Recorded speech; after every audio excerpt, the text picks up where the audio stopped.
Hello and welcome to Nikon Report, your weekly roundup of all the latest news and all other photographic announcements that we found interesting. Constantine here. And this is Becky. The remote edition. All right, let's get to it. So not many news this week. The interesting one came from Nikon Japan, who introduced an open pricing for most of Z and F mount lenses, as well as price revision for small accessories. Now, it's very interesting because open pricing can be anything. It can be competitive pricing instead of chase to the bottom. Yeah, so dealers undercutting each other to stay competitive. It also allows for selling above recommended retail price, or MSRP as they call it somewhere else. Nikon Rumors says, my understanding is that Nikon will no longer enforce suggested retail pricing and will let retailers determine the final selling price, which in most cases will mean a price increase, especially for the newer hard-to-get products. Please note that for now, this strategy is officially announced only for the Japanese market. And that's a real key point here, because we've had different strategies in Europe and the USA for pricing. As far as we understand, in the USA, dealers are allowed to sell above manufactured recommended price or sales recommended price by law anyway. And in the UK, Nikon obviously also allow dealers to set whatever prices they wish. That is the law, that is the retail law. So that hasn't really changed anything. However, the competitive nature of the market in the UK often forces dealers to be very, very competitive with one another. I'm sure that's the case in the USA as well, but we've got quite a sort of small number of dealers that can sell the high-end products. So we end up being forced to match each other or stay competitive. It's always a difficult situation. Tom Hogan actually wrote a great article about this a couple of years ago, and it's just as relevant today as it is when he wrote it. Yeah, a couple of points here, really. I mean, from our UK experience, Nikon decided who stocks what, and especially on high-end professional equipment. So we're talking basically D5, D6 series, and currently Z9. Basically, they would call it tier one, and that wouldn't be many retailers. So your, let's say, normal corner shop or grocery wouldn't stock Z9. Nikon wouldn't allow for that. So that's number one. And generally, that also would set the prices. So effectively, no one would allow to undercut each other that much. And that was a different situation about 5 years ago, where it was pretty much a Wild West. The prices stabilized about 5 years ago. Now, the question is, Nikon introduced Nikon Store, which is trying to be competitive with the dealers while actually selling the goods directly from the manufacturer. That's number one. Situation is slightly changing here. Another point being here is, well, if camera like Z9 and potentially the future release is out of stock, let's say Z8 is out of stock for most of the year, would it allow to Nikon to basically sell the stock available at higher price, which is not fair to the consumer, but open pricing mean going above as well as below recommended retail price? I think the most confusing part of this piece of news is the fact that Nikon have very openly stated that they are now focusing on their direct sales, i.e. Nikon Store. Obviously, we've seen a few stores open up all over the world. I don't know what the situation is with the Nikon Store in the USA, but certainly in Europe, Japan, Thailand, etc., they're really, really kind of doubling down on getting as much business through the Nikon Store as possible. Now, if the Nikon Store are selling their items at recommended retail price or suggested retail price, and dealers try and make a little bit more profit so that they can stay alive and set the prices above recommended retail price, obviously that's then going to drive customers to the Nikon Store because they're not going to want to pay more, because unfortunately we live in a world where it's not about loyalty to a specific company at this point or a specific retailer. It's more about where can you get the cheapest deal. Everybody is watching the pennies. So it's an interesting kind of double-edged sword, I would say. The fact that the Nikon Store exists and the prices are what they are means that although dealers can set their prices higher if they want to, I don't think that they would necessarily do that at this stage. Yeah, but this being Japan-only announcement also opened a massive can of worms with the potential speculations. Will it come to United States or United Kingdom or any other markets? What does it mean? Because the announcement is pretty much vague. Let us know what you think about this strategy in the comments below. If you can understand it, for us, it's a little bit difficult. So do let us know your thoughts on this in the comments below. Next up, Nikon Japan announced a termination of the ZFC exterior replacement service on January 31st. So this is the service where you can send your ZFC to Nikon Japan, and they will replace the leatherette with their sort of premium exterior upholstery service. It means that you can have whatever artificial leather you want on there in any combination, I guess.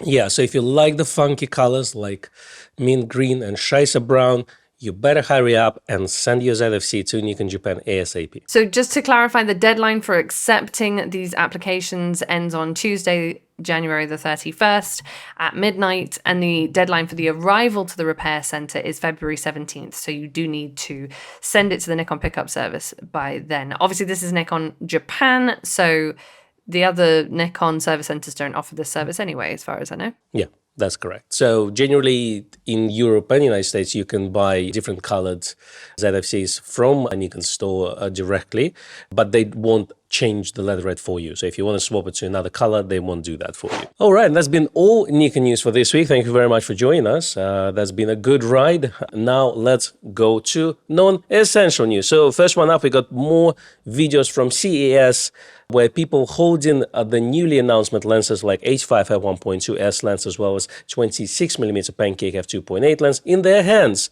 and tell us how heavy it is and how lovely it is. The video that we recommend you to look at is by Lok Cheng. He is the guy who was part of Digital Rev together with Kai. A part of those lenses that he talks about, he also showcasing some technology for Mark Roberts motion control. So have a look at that as well. So some robotic arms in there as well. Nice. Then next up, we have Alec Griffin has updated his CF Express cards list with the cards that he's tested with a Z9.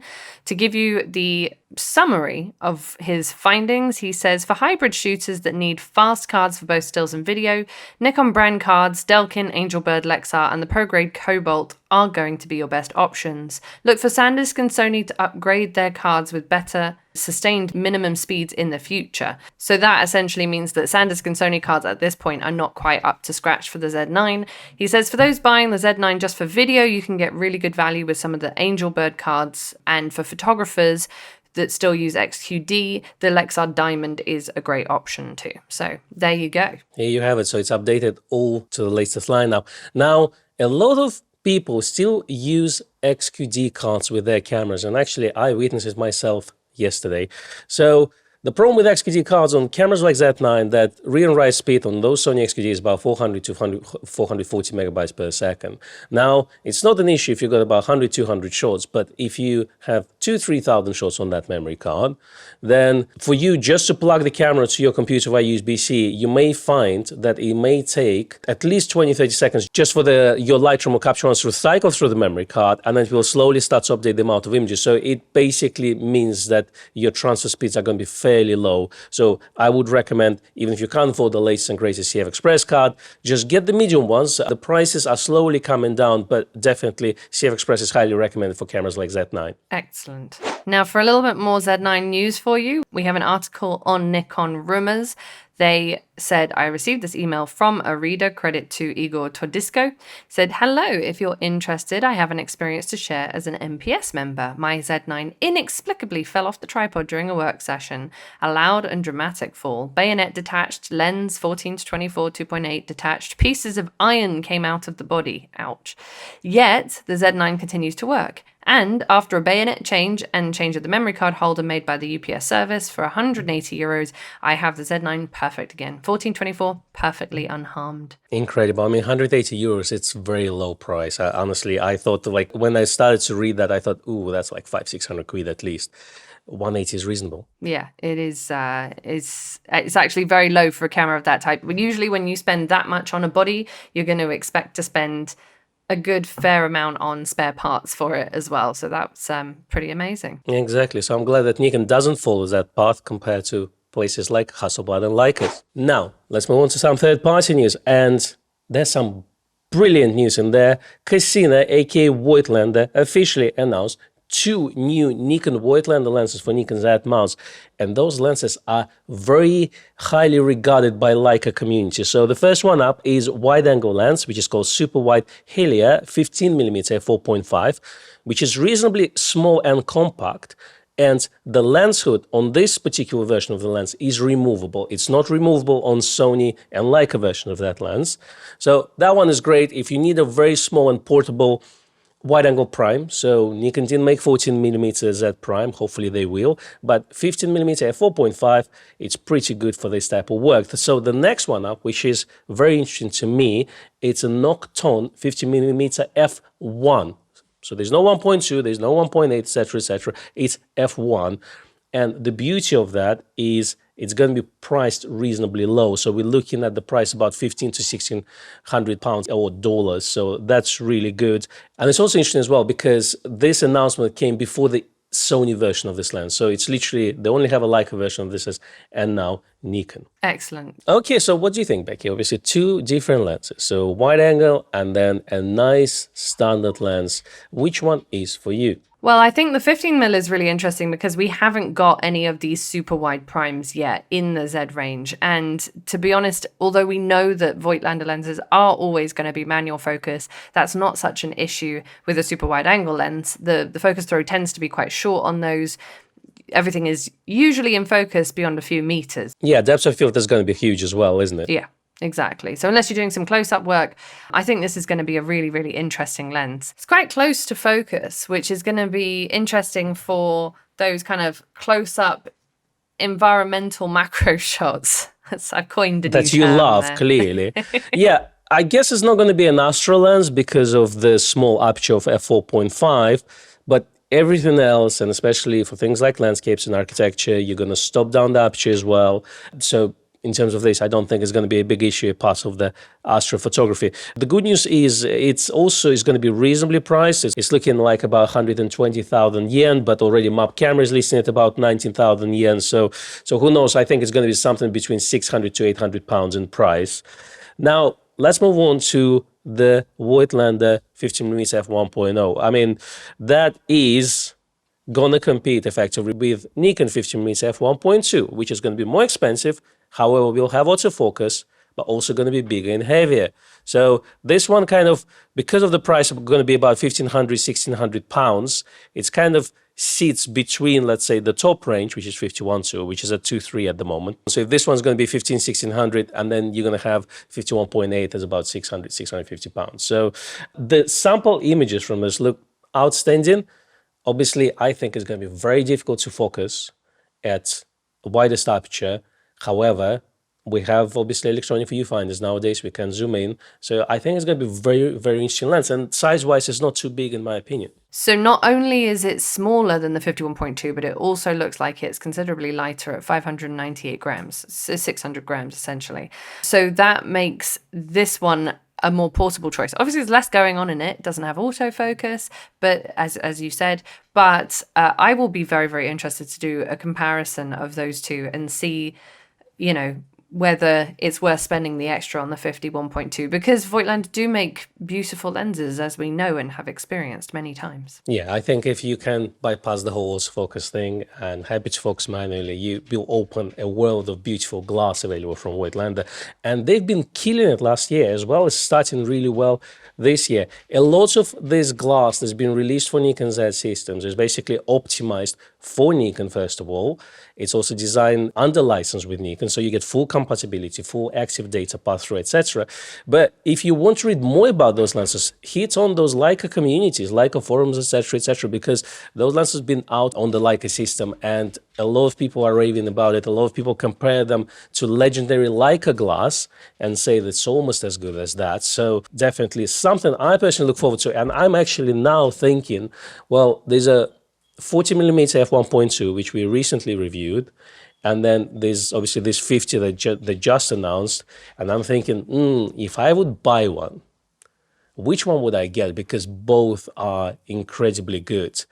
What do you think, Becky? Which one would you pick up? I think for me, the 15 would probably get more use, but at the same time, the 50, I've already got 50. That's the thing. But the 50, if it does perform like a 51.2, or if it does produce that, I'm expecting it to produce a very, very unique rendering. I think for the money that it is, yes, it's going to be expensive, but it's considerably cheaper than the 51.2. So yeah, if you look at F1 lens at this price, this is cheap. And the reason for that being is because if you look at the Leica glass at f0.95, you're looking at 7-8K. If you're looking at Nikon glass, it's also going to be 8K plus.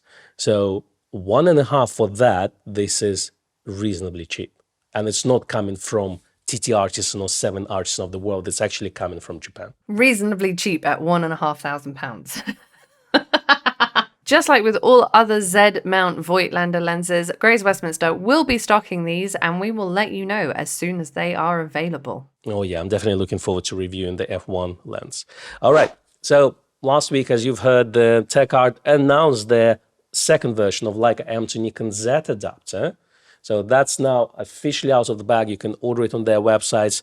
Have a look at our review. We not only reviewed with Leica glass, we also managed to attach a Nikon F-mount lenses, manual focus lenses, and use it on that adapter with another gizmo. So have a look at that. But if you want to have a look at another technical review, then definitely check out the review by Matt Photographer. And he goes through all the aspects of that adapter. What I really like with the release of this adapter, first of all, we get in the autofocus speed now. So it's very reasonable for that. It's not going to compete with a native glass, of course, but it's definitely a lot more usable compared to the previous generations. But it also opens a lot of doors to other lens systems. So for example, I'm personally looking to adapt in Mamiya 7 lenses, or potentially maybe Pentax 6-7 lenses to Nikon Z glass. But imagine having that, because those adapters exist, but imagine having that with autofocus. And then again, if you're too lazy to focus those lenses manually, and we have the tools now with electronic viewfinder to do that, zooming in and zooming out of the image. But having autofocus is very convenient, so I'm definitely looking forward to the future. Nice. All right, so let's move on to some financial news. The earnings season is coming, and we at Nikon Report will cover them with passion. So we now have the calendar of all the earnings announcements. It starts with Canon on the 30th of January, then Sony and Panasonic on the 2nd of February, Ricoh on the 7th, Fujifilm on the 8th, together with the Tamron. Tamron is going to be interesting for us because we want to see how many lenses they sold for Nikon Z system. And then it will end with Nikon on February the 9th, where we're going to see the reports, we're going to talk to you, we're going to tell you how it is. We're going to give it to you straight. Exactly. And in other photographic industry news, with CES now over, CP Plus for 2023 have announced the opening of visitor registration on January the 19th. So they will start accepting visitor registrations from 2 p.m. on Thursday, January the 19th. This will be the first on-site event since 2019. Previous shows were obviously cancelled due to COVID. New products from camera manufacturers are expected to be announced at the event. We are wondering what Nikon will bring to the table. Yeah, do you think we're going to see some Z8? Maybe a camera. I'm hoping a couple of lenses. I mean, a couple of lenses I think is pretty much guaranteed at this point because we've already seen the development announcements. But let's have a camera, please. Okay. But you know what? I want to ask you, it's a couple of lenses are guaranteed. So do you mean that it's the 85 and 26 basically official announcement with the date and price? Or do you think it's a couple of other lenses that Nikon hasn't announced yet? I mean, I think it's the two that we already know are coming. I don't. Obviously, they normally do development announcements way in advance of an announcement, but I don't see anything else coming. Maybe we'll see a 200 to 600. That's what a lot of people are wanting. It would be lovely to see a 135, but I think it's going to be the 85 and the 26 personally. But let's say if it's not the 85 and 26 and it's two other lenses, which ones would you pick? So 200, 600 and 135? I think that's what the people want. That's what the people want. I would also like to see, although I don't think CP Plus is the platform for it, but I would like to see the 12 to 26 DX lens. I think a wide angle DX is definitely needed now. Okay, I think it's the exactly right platform for this. You do? Okay. I'll tell you why. Let's have a look at this advertisement video from CP Plus, and that should give you an idea what kind of people it's aimed at. Okay, so, right. She's got a Switch. She's got a Nintendo Switch. Yeah, she looks pretty much like all the photography audience, isn't it? It's about that age that people use cameras. She's taking pictures of her cat. Oh, she's vlogging. Okay. She's got a big telephoto lens. And then she transforms into a videographer. That's right. That's right. Okay. Yeah, okay. So what do you think after watching this ad? Do you think the 1226 is the right lens announcement for this show? Yeah, I do. I would. I think that would make a lot of sense. I don't know if the Z8 or even the 85mm 1.2 are the right announcements based on that. I think the 200 to 600 makes sense, but that's obviously the audience that CP Plus are going for. That's not necessarily the audience that Nikon are going for. Well, I think this is the best ad for any photography expo in the world, and definitely CES as well as photography show in the UK should really keep an eye on those ads and maybe design something for this. But also what I think is because it's aimed at younger generation, so we are old, Becky, I know that. So, but because it's aimed at younger generation, I think it's important to bring them into the mix, because the importance is obviously younger generation, maybe they don't care as much about the top of the range professional equipment. That will come later once they kind of expand and learn, but they're looking for the tools to expand their creativity. And obviously videography is a big part of this, using accessories like gimbals, and mics and things like this.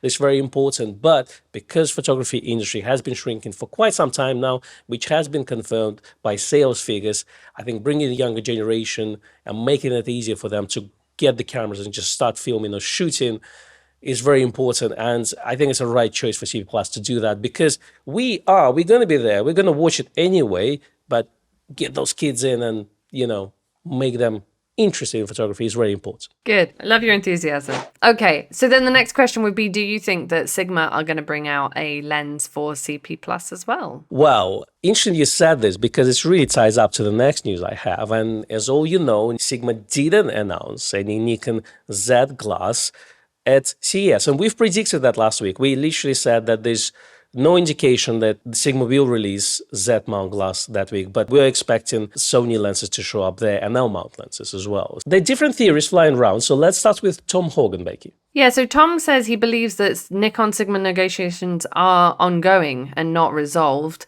He does expect that Sigma will release a Z-mount lens or Z-mount lenses in 2023, but which ones and when are, as far as he can tell, still up in the air. He does think that the problem with the 60 to 600 Z announcement is that there's a 200 to 600 on the roadmap, which Tom thinks is going to be announced very, very soon. However, I will say that you and I have tested the 150 to 600. That is far more on the same level as the 200 to 600. We pitted it against the 200 to 500 Nikon f-mount lens and did a side-by-side comparison of those two. And I think that's more in the kind of area of the 200 to 600 more than the 60 to 600, which is much bigger range. It's slightly smaller. It is a heavy lens, but it's not that kind of reaching for that semi-pro level at the same price point and sort of entry point as the 150 to 600, 200 to 600, 200 to 500, etc. So I don't know that prediction on his part is necessarily correct. Definitely agree with you on that. 150 to 600 is definitely more in line with Nikon Z200 to 600 or 200 to 500 in f-mount. Now, if you really need 60 to 600 range on your Z system, there are two ways you can go about it. First one up is Nikon f-mount 60 to 600 lens, and you can mount it on FTZ adapter and get full autofocus compatibility. The other option is to get newly Sony mount version announced and use it with Megadap FE2Z adapter, which also should give you autofocus compatibility. Now, I'm not sure which one is going to be faster. I personally think that FTZ setup would be probably faster compared to the Megadap, because it's basically reverse engineered the AF system of Nikon Z and hooks it up to Sony mount lens. But those options are available. They're not straight, but I personally think that we will see the Z native version of 60 to 600 lens at some point from Sigma in the future. Now, when they announced this lens, the president of Sigma, Mr. Yamaki, said that they plan to introduce more lenses in the future with the next round of announcements around CP+. So I personally think that it's a good spot for Sigma and Nikon to announce the Sigma glass for Z system, because it's a Japanese show. They both will be exhibiting there. And I would love to see both presidents potentially, or two representatives from both companies, to come on the stage together and announce this, because that would be an amazing gesture. Most definitely. It would be quite an exciting event if so. I don't know if they will do something like that. They didn't with the Tamron announcement, for example, but it depends on what level I guess we're expecting to see Sigma Z lenses at the outset. If it's going to be just one lens, then maybe we won't see a sort of partnership announcement. If it's going to be a series of them, then maybe we would. It's slightly unlikely, but would be nice to see anyway. It's an interesting one because obviously the Tamron and Nikon were working together for many years. So that's been known. They've been working together on designing lenses and other things. Now, I think Sigma glass is more important to that system than Tamron personally, because effectively, if you're looking at any third-party lens manufacturers, for any system of any brand, Sigma is pretty much there for everyone. Canon, Sony, Nikon. So if you look at this, even Fujifilm system as well, they do lenses for them. So I think it's very important to get the Sigma on board, not just for Nikon as a brand, but also for us photographers as users, because it effectively introduces a much cheaper point of entry for people who can't afford expensive native Nikon Z glass. And while Nikon glass is amazing, we all have to look sometimes at our budgets and decide what is important right now for our needs as photographers. Exactly that. Well, we will be watching all the developments of CP Plus very, very closely, and we'll keep you updated, as we always do, on the Nikon Report and on our YouTube channel. Fantastic. And that's a wrap. Thanks for joining us this week. Yes, thank you very much for watching and or listening. Please give us a like and a subscribe if you're on YouTube. Give us a follow, a rating, perhaps even a review if you're listening on a podcast platform. Yes, if you're on any podcast platforms, then you're probably on Amazon Music, Apple Podcasts, or Spotify. We're all there. And you can now leave the comments as far as now under the Spotify podcast. So we do read them as well. Ooh. And if you'd like to find us on the internet, at the moment we're on Instagram. I'm at Rebecca_Danese. The shop is at Nikon at Grays. And you are? At Konstantin Kochkin. We will see you next week. Bye-bye. Bye.